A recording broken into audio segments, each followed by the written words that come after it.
game to be played, so now let it begin. But the scale makes a long way to fall. A sentence for life with no mercy at all. Like a story half untold, like a secret to unfold. Waiting in the shadows, the hunter to prey. Let the battle just begun, when it's neither lost nor won. Hanging in the balance as time slips away. Watching, waiting, Anticipating, Like a sun about to set, it's not over yet.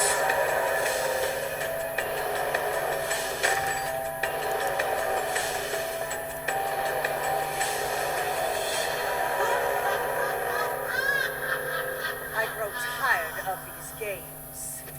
The Sea Witch must be dealt with for the last time. Threaten me? I am a queen. I bow to no one. Ursula mentioned a deal. Perhaps we should discuss the terms. I have no intention of making another deal with her. What other option do we have? Only a direct descendant of a god can awaken the Sundial's power. Precisely. Which is why we need to make a deal with her. The longer we wait, the more danger we put ourselves in. The Sea Witch is merely a descendant of a god. Perhaps then what we need is a god. I've been right here the whole time. Huh? Alas, the days when gods walked among us are long past. Perhaps. But there was one that walked below us. The Lord of the Underworld himself, Hades. Isn't he dead? Like, dead? You know as well as any of us, we've all cheated death. Some of us may have shed our mortal coils, but our souls were never lost, allowing us to return. Yes, but Hades, his soul was devoured and lost to the ballistics. I say we fish his soul out of the river like a codfish. Perhaps a less primitive solution. There was once a king so cruel and evil that even the gods feared him. Since no prison could hold him, he was thrown alive into a crucible of molten iron. The Black Cauldron.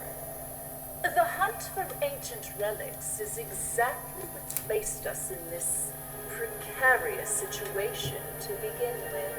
The Black Cauldron. Legend says its magic can return the dead. This may be our token to retrieve Hades. I must say, this sounds promising. Perhaps you should take a few moments to reconsider. The Black Cauldron is complex and unstable. It consumed the king who wielded it last. Now it lies lost in time, its location shielded from the seekers of its powers. We shall see. Magic mirror, show thy face.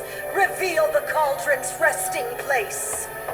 Across the sea the cauldron lies, hidden under more of the skies. Its power sleeps but never dies. The Lord once lost within shall rise. Morva. We must go there at once. Once Hades is returned, perhaps he'll be inclined to repay the debt for his freedom. A god in debt to us. The idea has met. It all sounds well enough, but I'm afraid a sacrifice was made that rendered the cauldron useless. And yet the mirror claims otherwise. Curious. Curious indeed. Is it not the same mirror that named Snow White fairest of them all? Are we to believe that as well? What are we waiting for? We must leave at once. Yes. Time is running out, darling. Tick-tock, tick-tock, tick. Please don't. You've said nothing of the three witches who keep the cauldron well guarded. Oh, more witches. The witches can be a nuisance and elusive. The only way to get what you desire is to bargain with them. I've got a bargain for them! Their lives for the cauldron! The witches have placed a powerful spell of protection upon their land. Apparently, some pig boy stumbled upon it. Ever since, they've been very guarded. No need for magic. What we need is pirating. I'll sail there myself. And what of the witches when you arrive, dear Captain? How do you intend to get past them and retrieve the cauldron? A distraction, perhaps. What if they aren't in Morva at all? We could invite them here. Offer them a bargain.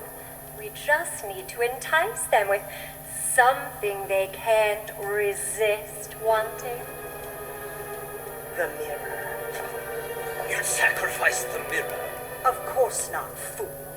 The mirror is precisely the bait we need. I'll send for them immediately. They dare not refuse an audience with their queen. The cauldron will be left unguarded. A marvelous plan. It'll be good getting back on the high seas. There is one teeny tiny problem. Yes? I have no ship. That blasted Peter Pan took it. If you can get me a ship, me crew and I will get you that cursed cauldron.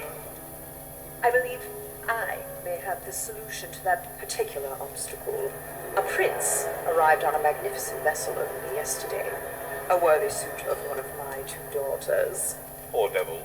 What was that? His name is Prince Hans Westergaard of the Southern Isle. He's also a captain. Perhaps he can be motivated into a joint venture. My dear, I have precisely the motivation needed for his cooperation. It's settled then. I'll send for the witches of Morva here for... A party! Oh, that's marvelous. I'll get to it straight away. Food, guest list, music. Oh, it'll be the social event of the season. Let me help, darlings. I think we've had all the help we require from you. And I'll go in case you need some extra muscle.